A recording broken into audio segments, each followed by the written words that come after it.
to reflect on many things, both just the initial visual where you see the full form,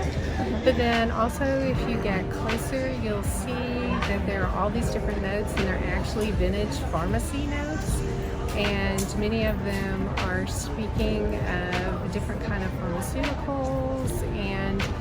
I think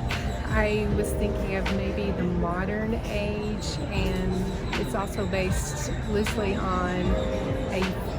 fairy tale called The Handless Maiden about going into the dark forest.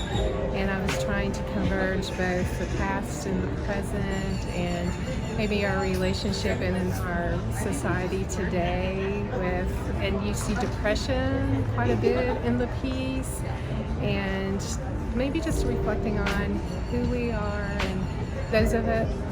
people who have struggled and how we struggle and what is really going through the dark forest in maybe modern times and ancient times.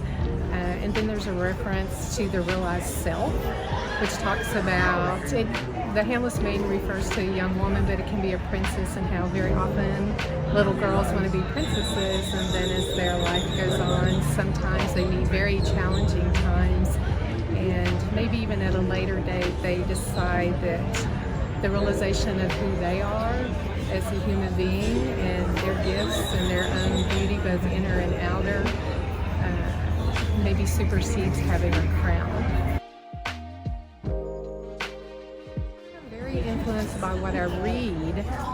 and that does influence me quite a bit, just about human realization and actualization, and I think you see quite a bit of that in my work, just trying to reflect and understand who we are as humans.